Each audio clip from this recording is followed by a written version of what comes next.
Good evening, everyone. Good evening. It's a beautiful Thursday night here in North Carolina. Hey, Miss Debbie. I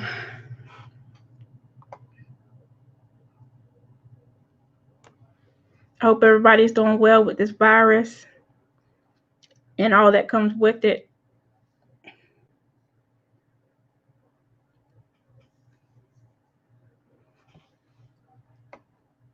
I'm just going to wait till a few more people come in. We start getting some questions.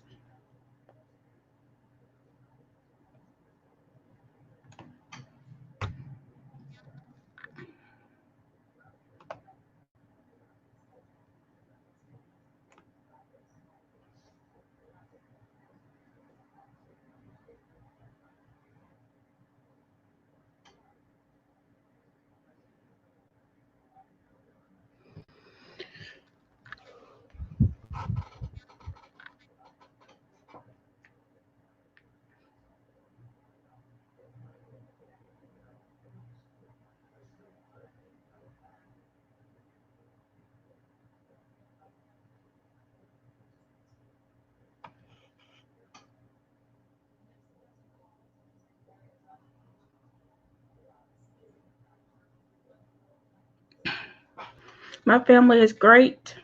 Me and my family. No virus here yet. Only a few people in the community have it. So I'm hoping it doesn't get that bad, but we're doing great at the moment.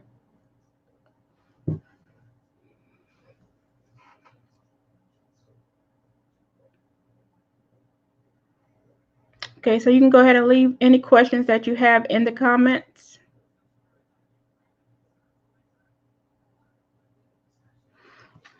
For those of you that are watching this on replay, do remember that I'm not live anymore. I'm not answering questions anymore.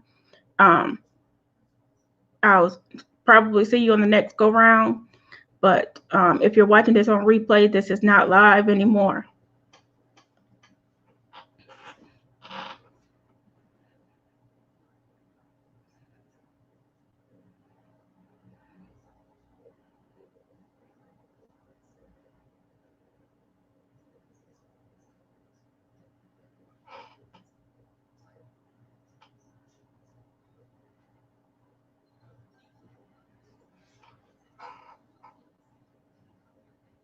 Just wait until we get some questions going.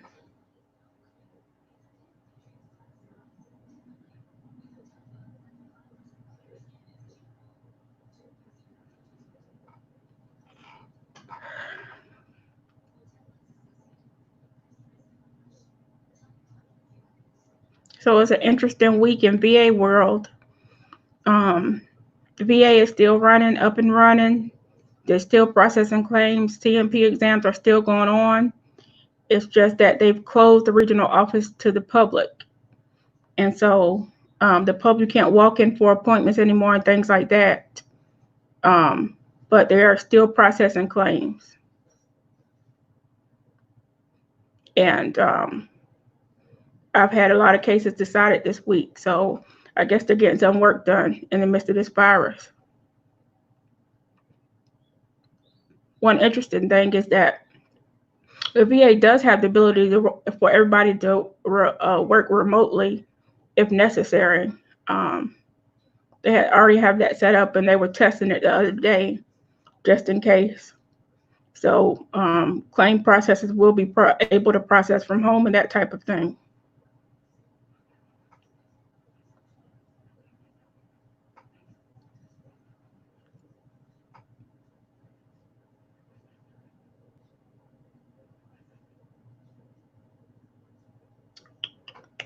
Any questions?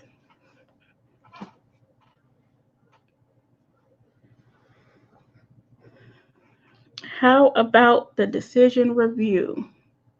What about it? Are you asking about? And which decision review are you asking about?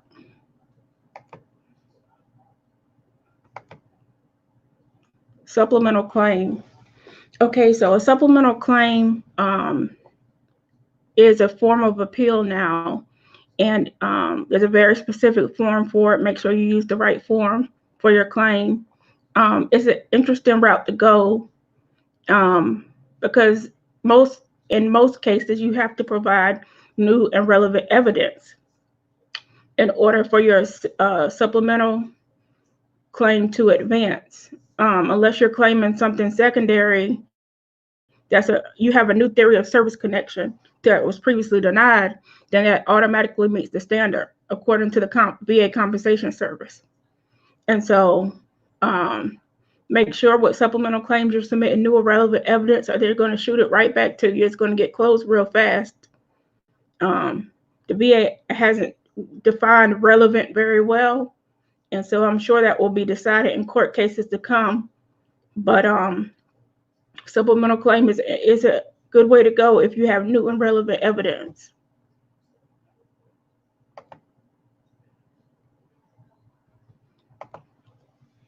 We have overseas. Have no idea what's going on with our claim. You can still have a VSO remotely. I would encourage you to get one if you don't have one really soon, so you can know what's going on with your claim. For instance, I have access to VBMS. I check it very often. I know exactly what's going on with my claims. I know what regional office it's at. I know who's touching it, how many times it's been touched, if it's stagnant, if for some reason there's an error, somebody forgot to do something that's off, I'll email a certain person and get things done. But it's nice to have somebody on your side fighting for you and watching your claim. So definitely get a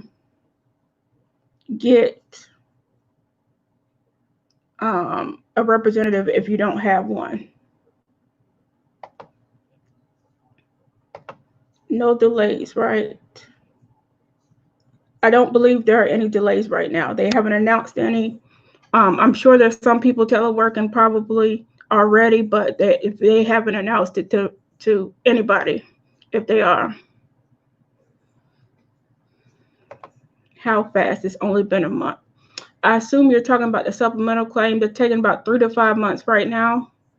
For an appeal with the VA, that's pretty good.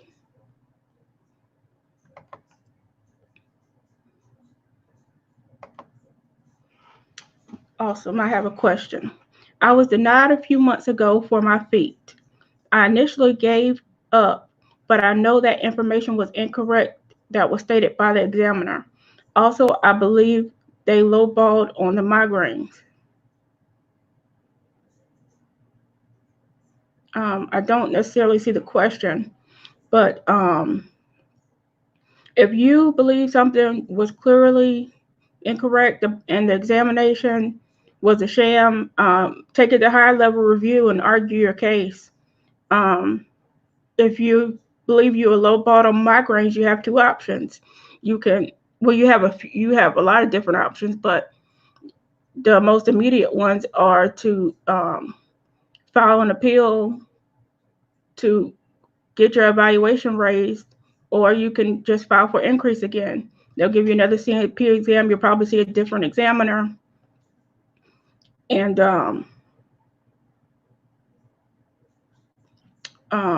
get a new look at your migraines. The standard for 50% is migraines have to be prostrating, which means you have to go lay down when they're happening or something like that. You have to cease activity, go lay down. They have to be very frequent, pretty much occurring weekly, and they have to affect employment. And so if you had to take a couple of days off or something like that for them, then you can rate at the 50% level.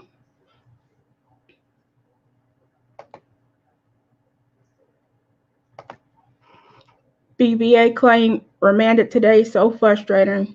Yes, it is entirely frustrating, remanded claims. They take a long time.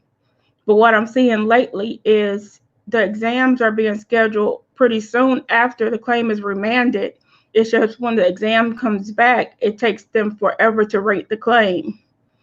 And so my prayers are with you. I hope your claim gets decided fast.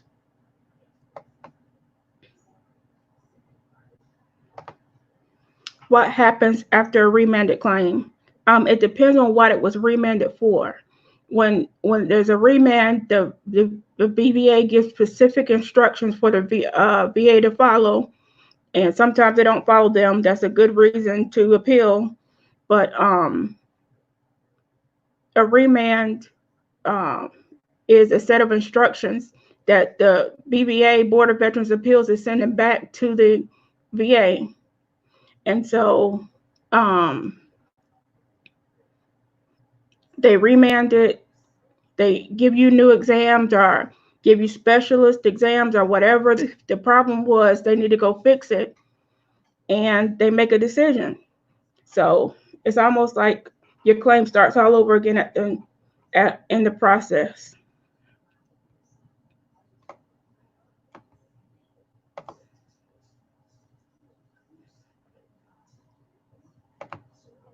The examiner suggested we do a form for radiculopathy, even though we had it in 8 statements of injury. I didn't see a DBQ for that. Suggestions. On the back DBQ, it asked about radiculopathy, and on the peripheral nerve DBQ, it asked about radiculopathy. So it depends if it's coming from your back. You might want to get a back DBQ filled out.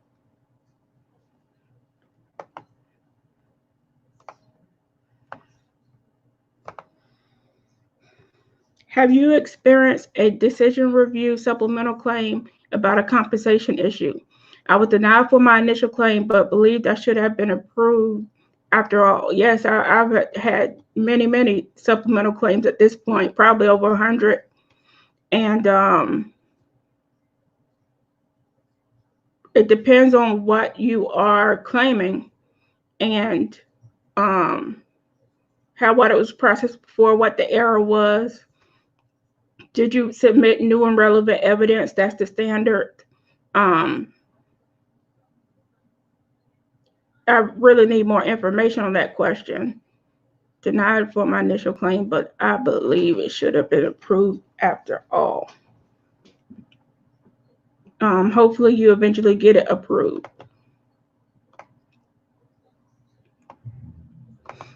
The BVA, Board of Veterans Appeals, remanded my appeal last year.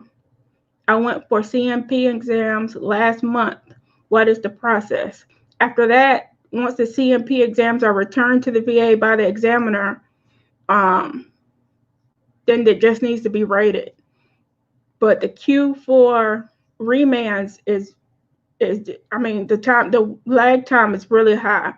I believe I said this last video, but when I checked the metrics, the public metrics that the VA puts out, it was something like 520 days the average remand was taken. So that's a little more than a year. Well, a lot more than a year. But you can see you're in for a little wait there, probably.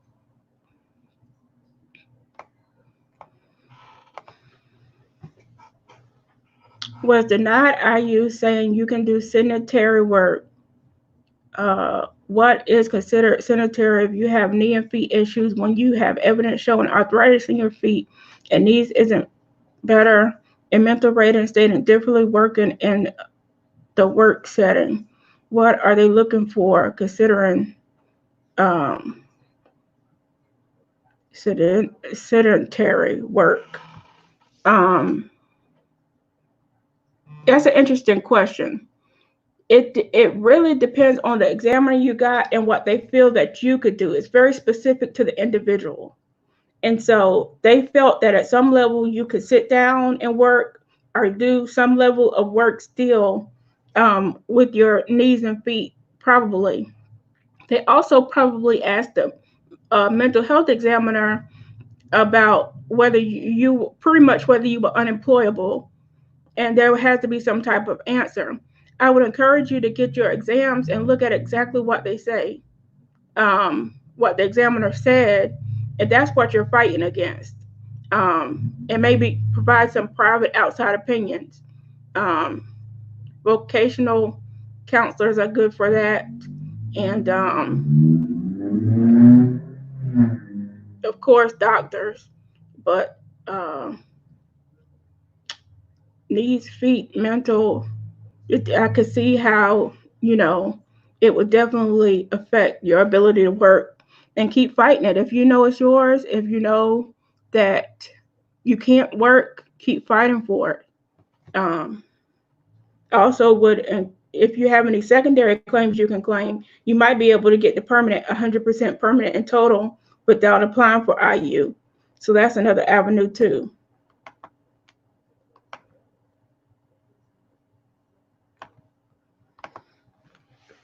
For applying for IU, well, being on long-term disability from private insurance police, would this be helpful for SSDI? My area has some judges that are top and national for the non-SSDI claims. I am not any type of expert or professional in Social Security. I've dabbled in it a little bit, but I don't have enough knowledge to really give you a informed answer on that. I know that in Social Security, there's a lot of denials up front, and people end up fighting it and winning, but it takes a while, and then they get a lot of back pay. But it's definitely a different system from the VA. So I would encourage you to speak with someone who knows something about Social Security.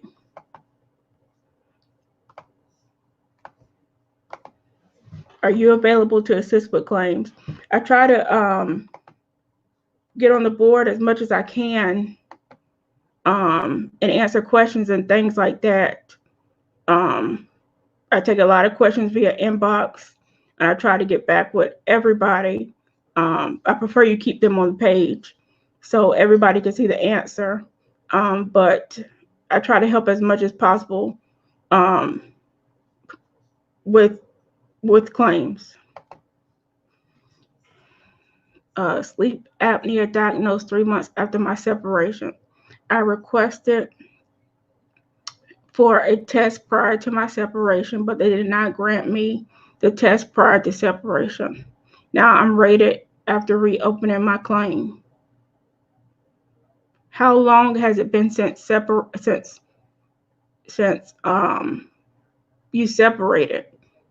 If it's less than a year, or you have continuously pursued the claim each year since you were separated, the effective date should go back to the day the day after you left the military.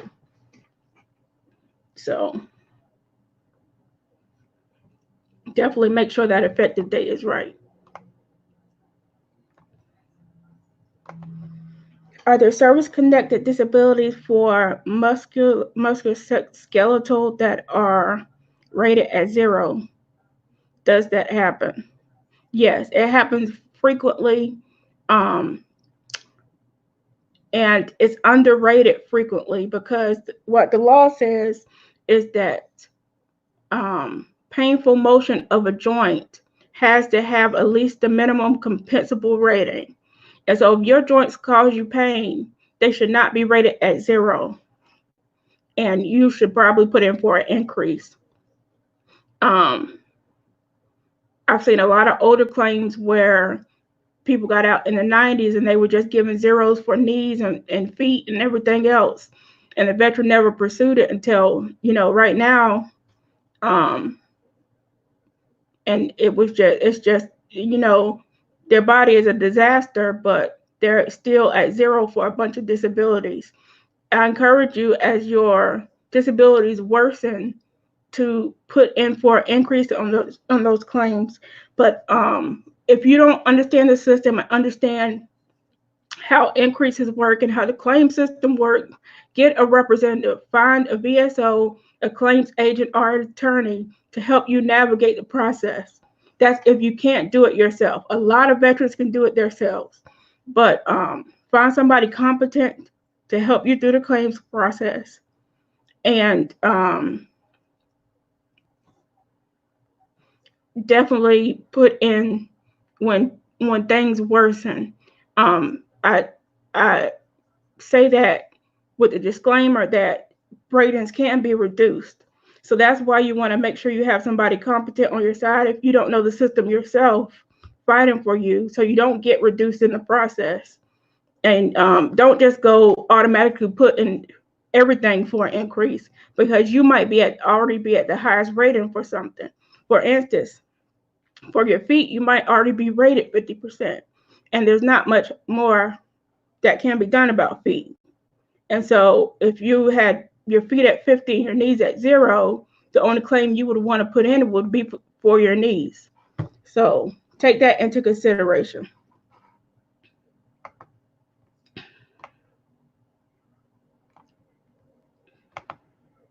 Whoa, long question here. My HLR denial states, we acknowledge that you have subjective complaints of upper extremity ridiculous symptoms, and we also acknowledge that a medical opinion was provided May 28th linking your upper extremity ridiculous symptoms to your cervical strain. However, we can't grant service connection for those subjective complaints unless those subjective complaints result in objective finding. I would first, the one thing you could do is get a diagnosis, a clinical diagnosis by an outside doctor that doesn't take buying a DBQ or a Nexus opinion. Go to the doctor for your issue, get a diagnosis, submit a supplemental claim with new or relevant evidence. The other option you have is to take it to the BVA, the Board of Veterans Appeals. And I think that you have a good chance. Well, I need to review your whole file before I could tell you your chances and things like that. I would need to take a deeper look into your case. But generally, so subjective complaints, it was decided in Saunders versus Wilkie that pain is a disability alone. Pain by itself, if it causes functional, occupational impairment, it's subjective complaints can be rated by itself. Now, the agency does not necessarily abide by that. They have a small section about it in the M121 and in the M21-1, which is their procedure manual. But there is not much about it elsewhere. The BVA applies this all the time to claims. Saunders versus Wilkie. Basically, pain, subjective complaints can amount to a compensable rating itself. And so you do have some grounds to fight it. But I encourage you, whatever you do, don't give up on it. I pursued and still denied. Another issue is I didn't get my SOC on time. That's why I reopened my claim again and got rated. Pursued and still denied. I'm not sure what you're talking about. Are you talking about the sleep apnea? And if you didn't get your statement of the case on time, you need to tell the VA that.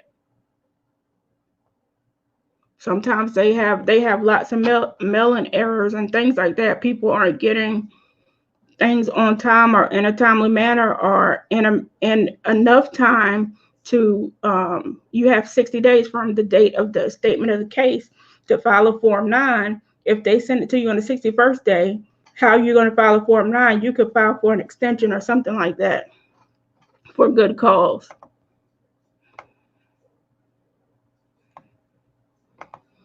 To clarify, for IU, the VSO told me that I would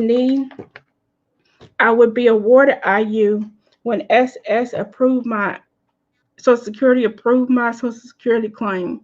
Question is, would I possibly be approved for IU using the approval for long-term disability by my private insurance? That's an interesting question because the VA doesn't have a standard, any type of standard that says if you're disabled in Social Security or you're disabled in privately from your job, long-term disability, that they will uphold that you're totally disabled. You, through the VA's eyes, you have to prove itself standing alone that you are permanently and totally disabled. And so you could definitely use the medical records that you use to prove long-term disability from your private insurance and SSDI. You could use those medical records and your VA claim and get your VA claim approved that way. But your VA claim, they're not going to consider your long-term disability or your SSDI in the decision. They're just going to consider what you have proved to them, what their examiners or your private opinions tell them. So you can definitely use medical records, but it's not held to any other outside standard. I believe that works. I'm not a Social Security expert by any measure, but I believe that's different in Social Security world. So,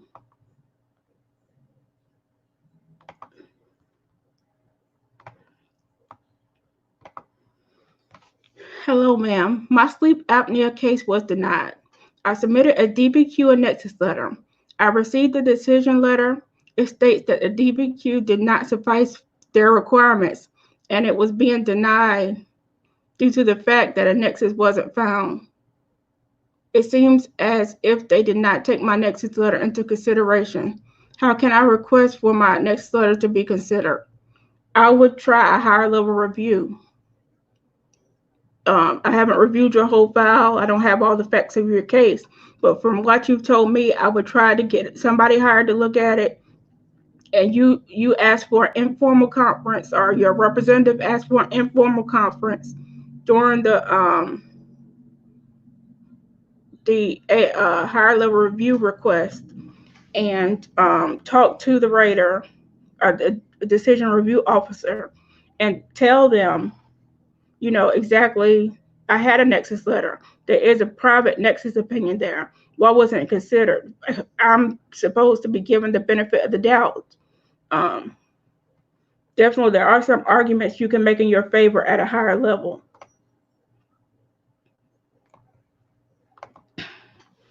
Why is it the VA knows secondary problems with needs and overcompensation exist, but refuse to acknowledge and grant percentage? I have percentage for left knee, and they have denied my right knee since 2007. All I can say is that examiners are different everywhere, all across the nation. There's some liberal ones, there's some conservative ones, and I don't mean in terms of politics. I mean in terms of, their view of disability and how they will answer certain questions. I pretty much know the local lay of the land about the doctors here in my local area, and I can tell a veteran if they get scheduled with a certain doctor, no, you need to reschedule. You don't want to see that doctor, because they're just going to say no. They say no to everything. And so,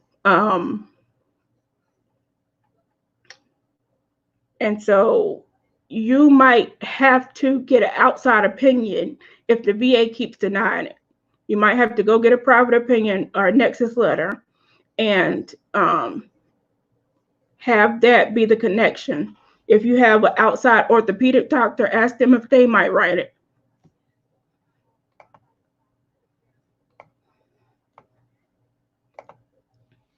I've been denied to reconsider.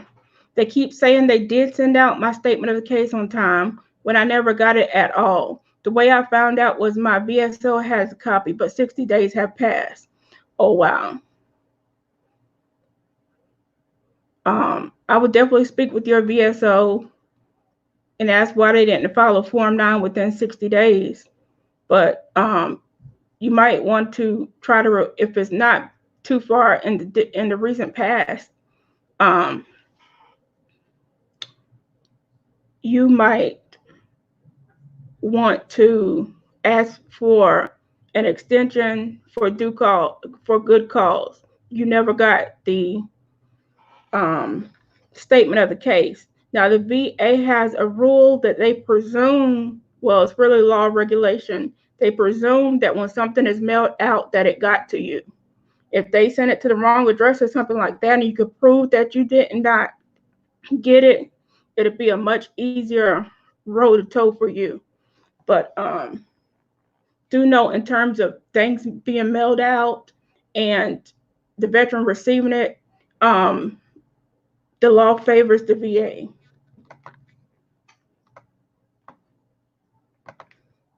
Are raters working from home these days? Some of them do. The VA has telework options, but most of them are still at the regional office working. They've been testing the remote system the last few days, and so I suspect that if this virus gets worse, or when it gets worse, or there becomes a need for them to work from home, that they could. And the VA has that option.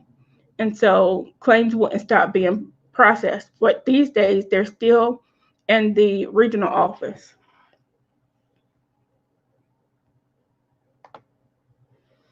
Thanks in advance.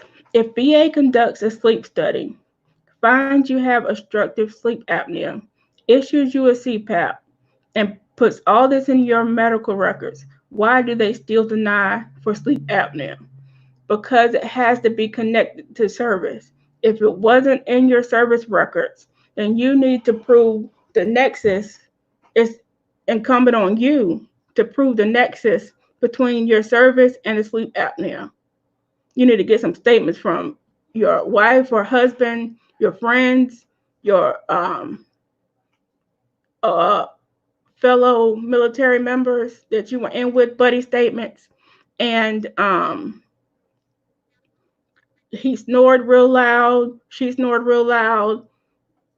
Snoring is not the only symptom of sleep apnea, but it's one of the most known ones, Or she woke up gasping for air, or he woke up gasping for air. I saw this, I witnessed this many times during his service. That type of thing could go a long way in getting your sleep apnea claim connected. You could also ask for a hearing and testify that you had sleep problems in the service. And so pretty much, if a diagnosis after service is not going to be service connected unless there's some connection to service. Now, there is a law that says anything that after service that's clearly linked to service can be service connected to. It doesn't say has to, but it can be. And so you need to, but you still have to provide that connection. What's the connection between your current diagnosis and your military service? Make that plain for the VA. Connect the dots for them. Write it all out for them real plainly. Can you still submit evidence while your claim is in appeal? And you can submit evidence in every lane but the higher level review lane. In higher level review, the record is closed and you cannot submit more evidence. So higher level review is a good option if there's a clear error, fact or law in your decision. If you feel like they overlooked something like a Nexus letter you turned in, you might want to try HLR,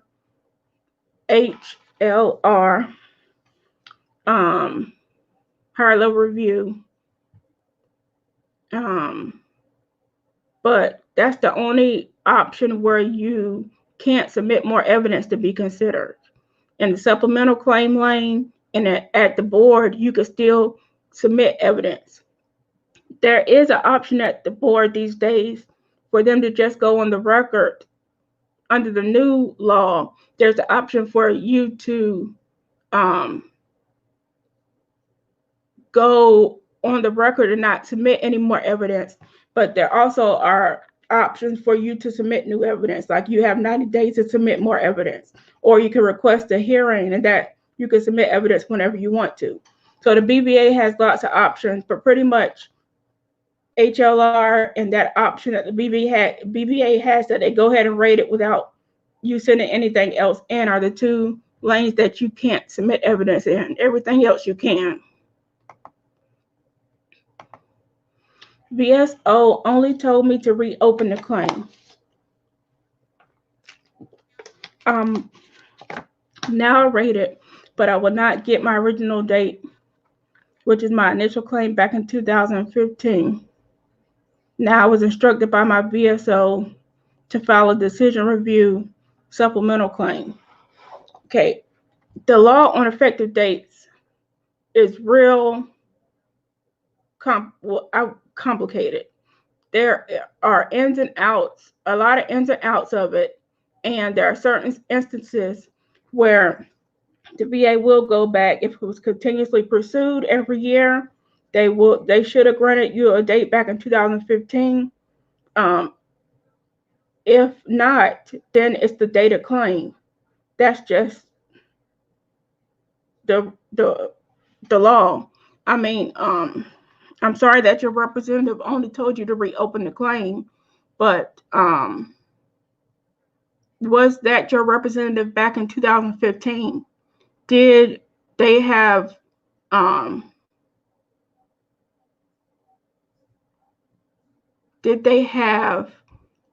all your records? Only told me to reopen the claim. I don't see any error on the VSO's part there.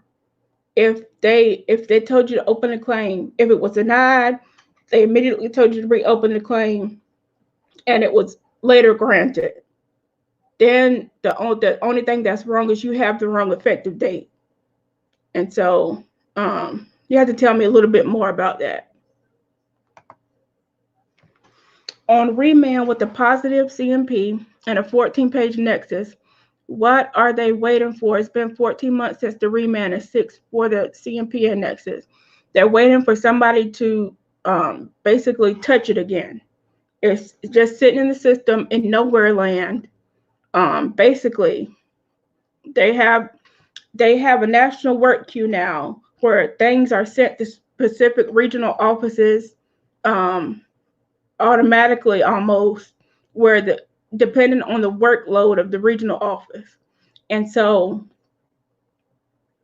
for remands, first of all, they're supposed to be processed in DC. That doesn't happen all the time. Regional offices can process them, but there's a long list. I mean, there's an incredible backlog for remands, and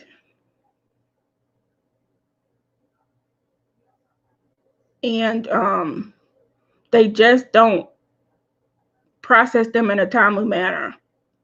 It sounds like you're likely going to be granted your condition, but remands it's tough to push through. You might want to do a congressional inquiry or something like that to get it moving again. But in the national work queue, there's a queue called 499, and that is what all the regional offices have a number. For instance, I'm in North Carolina.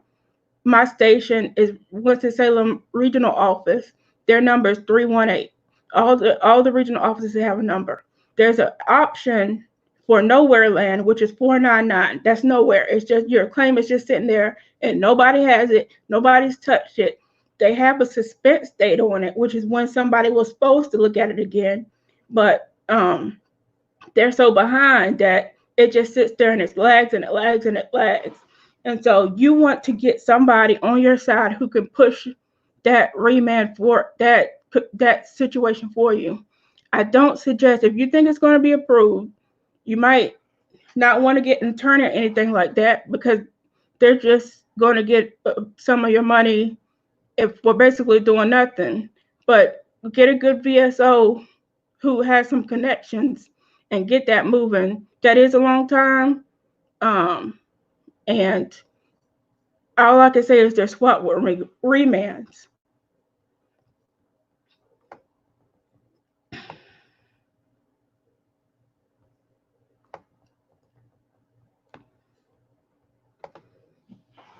I was told by a doctor after my sleep study that I could not be from military anymore. And this was when I was in the National Guard. Does this count as being in the service?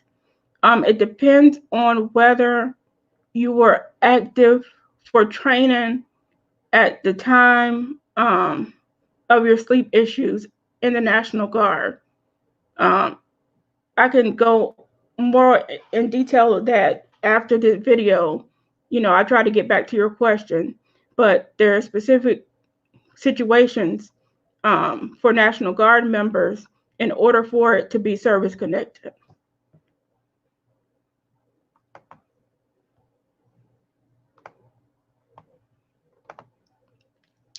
Hello, I was denied IU. I'm at 70% PTSD with major depressive disorder. The CMP doctor says I can work in a non-stressful job alone. My primary doctor wrote a letter saying I was unemployable. I would take it to the next level. I would ask for a higher level review. Point out that your doctor said you were unemployable. Point out that your conditions and how bad they are, and just don't give up on it. You certainly can get IU with just 70% PTSD. It just depends on how bad it is. And so you basically have to prove your case. But I see a lot of denials for IU where the veterans at the 70% level, and the only condition that they have service connected is PTSD. If you had some other things with it, it might be a little easier to get IU. Might be. But I just would take that to a higher level. And if you don't get what you need at the higher level review level, I would definitely take it to the board. If you have a positive, if you had one opinion saying you were unemployable and one opinion saying you were employable, the VA is supposed to give the veteran the benefit of the doubt. Now, the VA doesn't necessarily ask the doctor, are you unemployable? They ask the doctor, can you do any type of work? And there's a significant difference in that, because one is a legal question and one is a medical question. And so they don't ask the doctor, are you unemployable? It might be the language that your primary doctor used in the letter, why it wasn't considered by the rater. And so I would need to see a snapshot of that letter, and I could give you some better advice.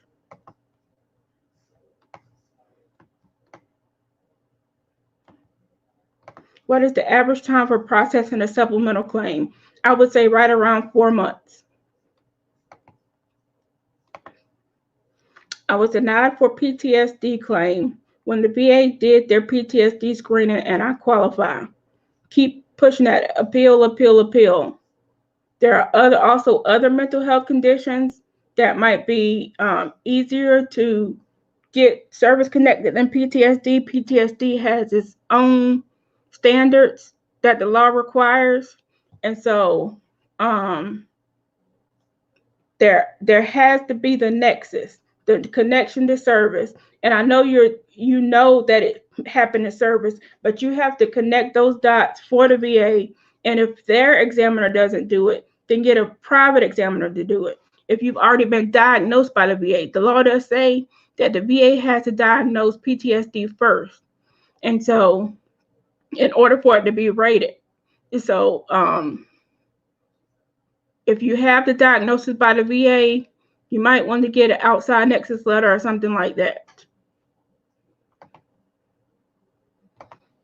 Thank you for the responses. For a possible IU, I was based on my service-connected issues and me being placed on long-term disability by my employer. I meet the qualifications for IU. Then keep plugging away at it.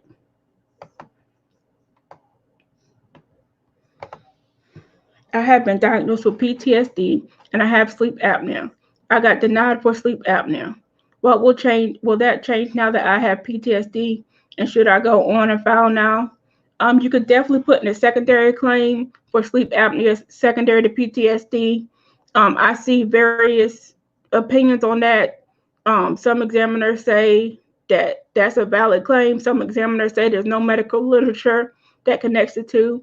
What I would say is submit the secondary claim. If it's been denied before, it needs to go in a supplemental claim form and submit the supplemental claim with the new theory of service connection and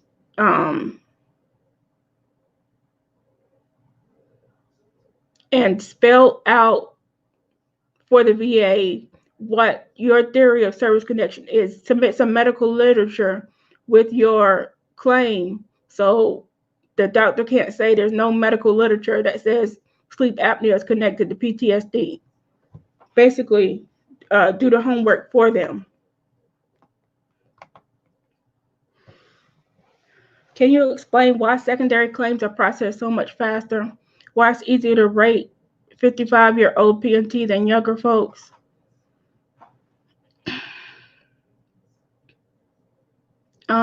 I think secondary claims go at the same speed as regular claims.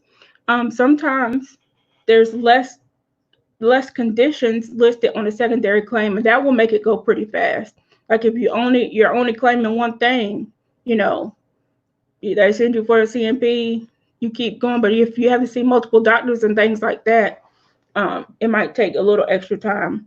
But generally, for initial claims, the VA is moving pretty fast these days. Why is it easier to rate 55-year-old P&T than younger folks? I don't necessarily understand that question, but it's all about your conditions. If they think something has a likelihood of improving, they're going to schedule you for a future exam date, and you're not going to be given a permanent and total rating.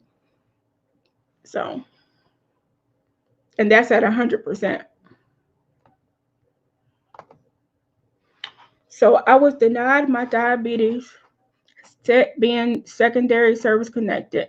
I did submit a Nexus and a DBQ for my private doctor I saw for the last 25 years. Can I submit a Nexus and DBQ from him as additional evidence to support my claim while I am in the 1-year period of denial? If it's a different Nexus letter, yes, definitely. If you can get more evidence, new and relevant evidence, file a supplemental claim. Oh, you said you didn't submit a Nexus letter and DBQ. Okay, yes, if you can get a Nexus letter and DBQ, definitely submit that within the 1 year. That will greatly help you towards getting service connection. I don't know what you claim diabetes secondary to, but whatever it is, if you can get a doctor to say that there is a Nexus, that will help you a whole lot. It should help you a whole lot.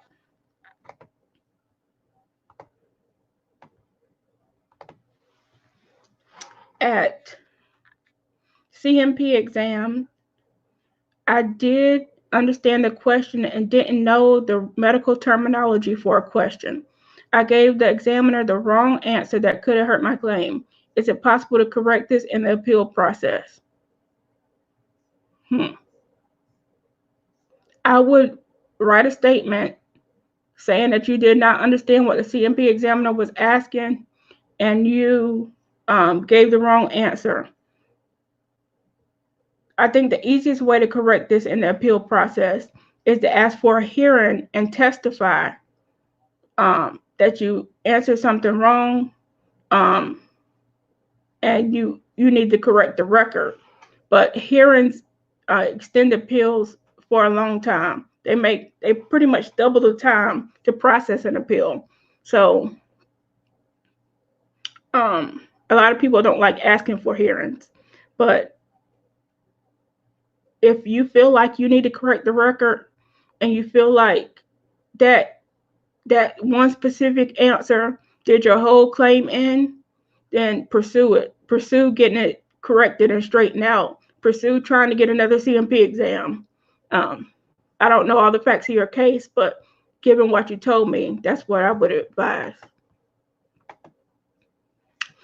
It's a different person year after year. I reopened my claim 3 months after the statement of the case, 60-day period. I was active the whole time around. When I got rated, I made an appeal to reconsider the compensation date, but denied when a new VSO told me to file a decision review. Currently, the status is we don't know your status. That we don't know your status thing is just a computer message that pops up when your claim is still under review. It's just been received by the VA, and they pretty much is not in one of the steps yet of the rating process. It's just at the VA, and so I wouldn't take that as anything. Really, it's really a neutral state. But follow your VSO's advice. It sounds like you jumped out of the old legacy system and into the new appeal system. And there might be some benefit to doing that. If you're requesting a higher level review or something like that, you can actually speak to the rater and get things straightened out. So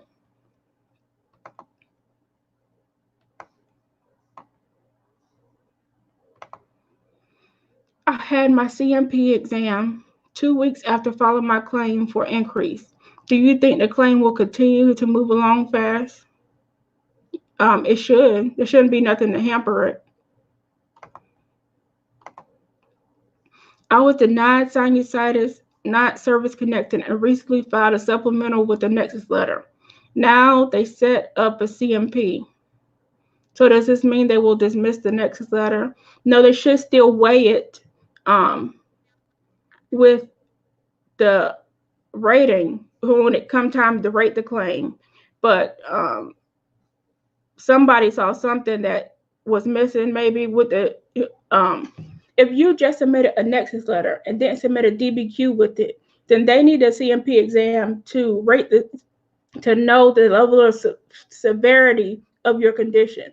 If you submit a Nexus letter and a DBQ, then the VA is just giving you an extra exam for no reason, and you should be granted the benefit of doubt between the positive evidence and the negative evidence if your Nexus letter has the right language and stuff like that. So they won't dismiss the Nexus letter. They shouldn't. The agency is obviously, there's a lot of appeals known for getting things wrong, but your Nexus letter should definitely come into play in your supplemental claim, and that's probably why they did reopen the claim, and it was sufficient new and relevant evidence. So they might just be trying to gain the level of severity of your condition.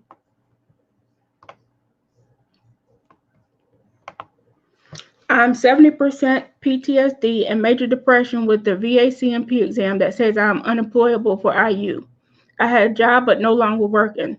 I have a claim for IU and I am 67 years old. I also have a family letter. Is this likely to approve? The VA doesn't consider age when in the claims process, but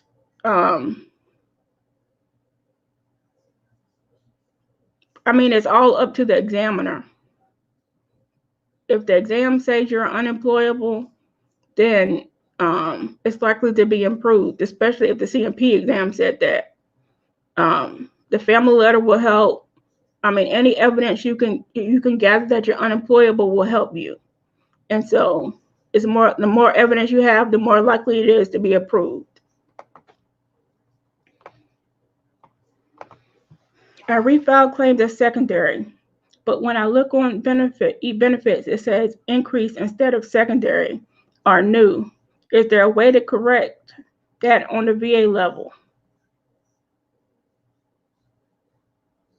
Yes, and you do need to get it straightened out, because it sounds like they're processing your claims as direct service connection and you were looking for secondary service connection.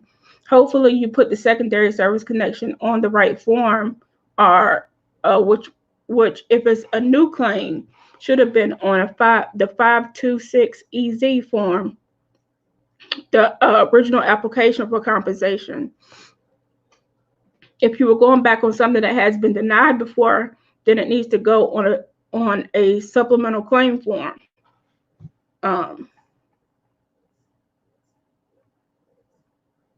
You definitely need to correct the record on that. Filed for TDIU in October and still nothing. It takes some time.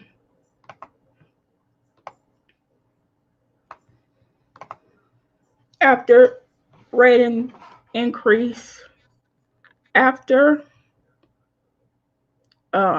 rate increase been updated on e-benefits and member is entitled to retro pay, when should member expect retro to be paid? Usually you get it within 2 weeks, unless you're retired from the military. Then it has to go through audit by DFAS, and it could take 90 days to 6 months.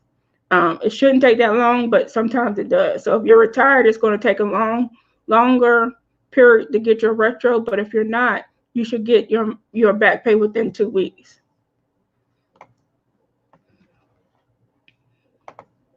I have been denied 3 times. Don't get it. Read the letters that you get. They tell you exactly why you were denied. And you need to overcome specifically what they tell you they denied it for in order to get service connected. The letters will tell you read it closely. It will tell you exactly why you were denied.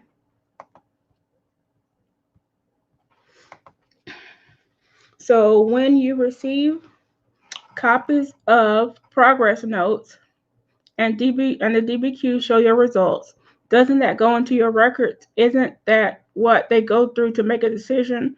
Or do you have to resubmit those findings as part of your evidence? Receive copies of progress notes.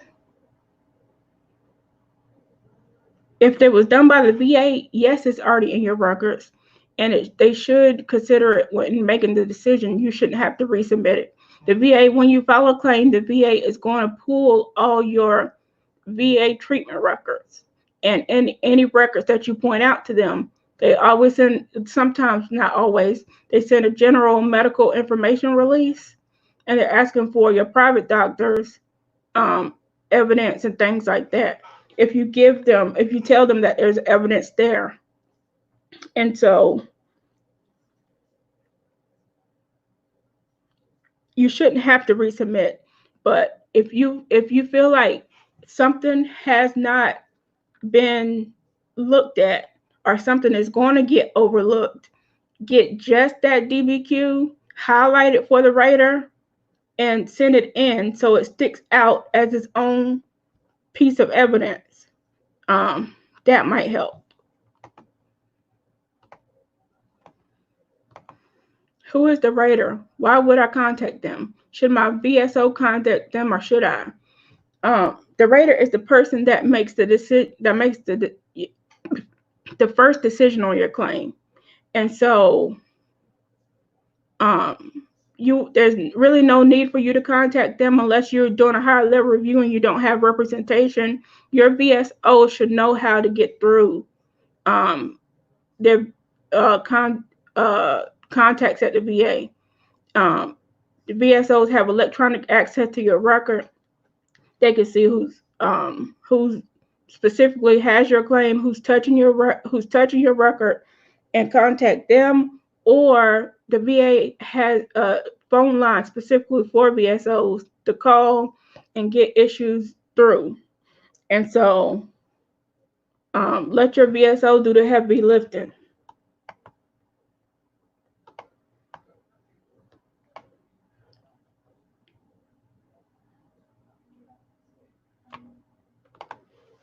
Went to preparation for decision on February 23rd, 2020. Then back to review of evidence on February 25th, and been like that since then. It might be that part of the claim was decided and something got deferred. It might be that they got to, the rater went to rate it and something was missing, and they need to go back and get what was missing in order to rate the claim. And so there's a whole list of reasons why I could have went back to review of evidence, but the important part is that it's moving, and it's just the waiting game from there. I was given a DBA paperwork for my PCP, but my PCP said no due to conflict of interest. What do I do now? Find a doctor that will fill it out.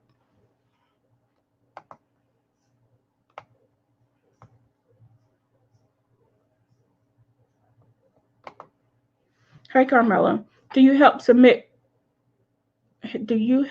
claims, like review them? I'm a claims agent, so I do this professionally. I'm a claims professional. Yes, I help with claims, and yes, I submit them if you're a client of mine. But I also do things like this. This is one of my services where I come on to try to give as much free help as possible. And so,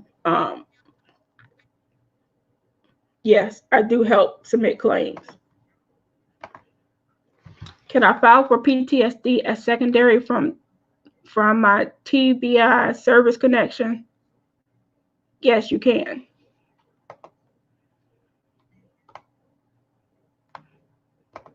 How long does it take to hear something when you file through the appeal court?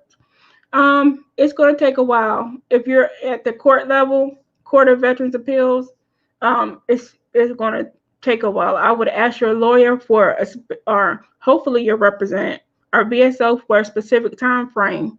But once you've gotten to that level, I don't really have a general time frame because I don't practice at the court. I go as high as the BVA, and then I will refer you to a good lawyer if you need to go to court.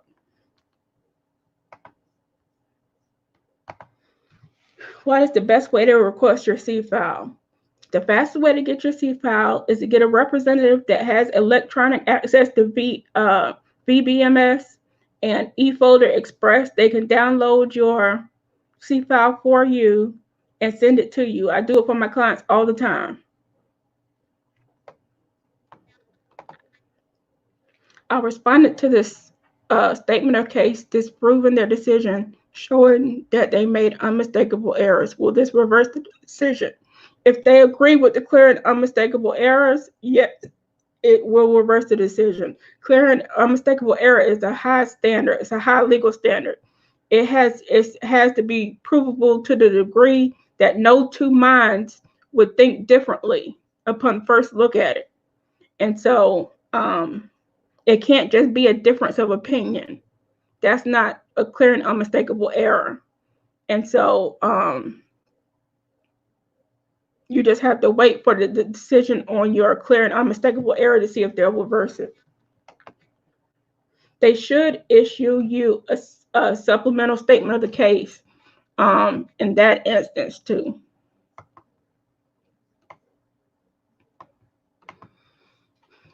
I had my pulmonary appointment a month ago. It wasn't my usual doctor. While in with the person I assumed was a doctor, I asked a question if PTSD can cause sleep apnea. She said there is no relation. Are the VA doctors, nurses, reps directed to tell us that there is no relationship with PTSD and sleep apnea? No, they're not directed that way. Some in the medical community believe there's a connection. Some in the medical community believe there's not a connection. I see doctors, if you get an exam with a doctor rather than a nurse practitioner or a PA, I see them approve PTSD and sleep apnea secondary much more than non-doctors. That's just what I'm seeing. And that's not any type of, I haven't taken the statistics actually, or that's anecdotal, basically. So no, they aren't directed to tell you that. And I would go to a professional that believes that it's connected.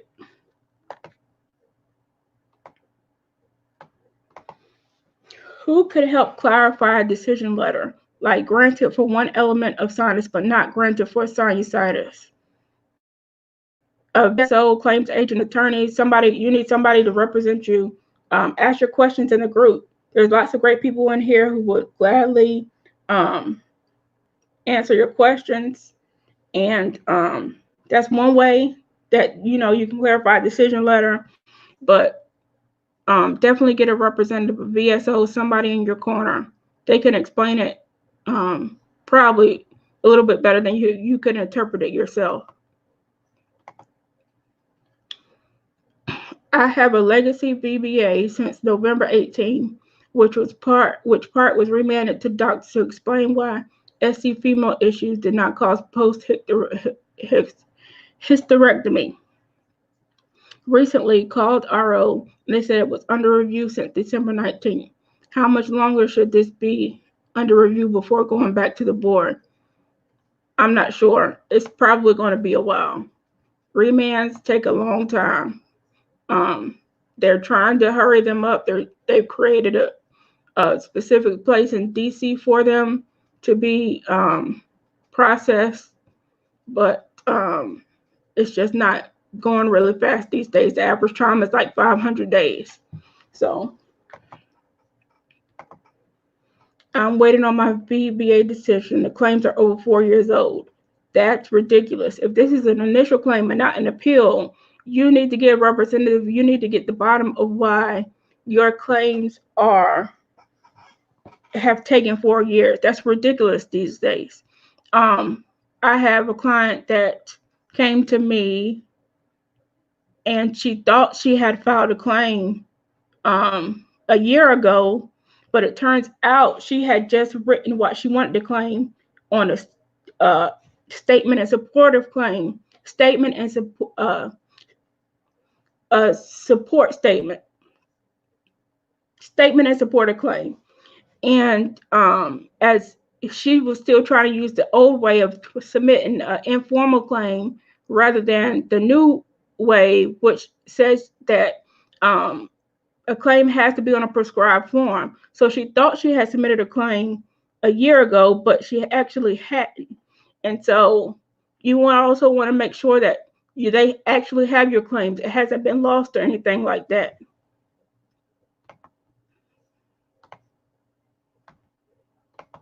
Can DAV get my C file? If they have electronic access, that they should be able to get your C file. Why would PTSD claim be deferred the past 3 months when I submitted a DBQ and Nexus letter for secondary sleep apnea by Dr. Nolan? Sometimes the letter that you get when they defer something tells you exactly why they're deferring it. And I would tell you to read that letter closely and see what they say. Did they go back for another opinion? Is it something that the CMP examiner missed?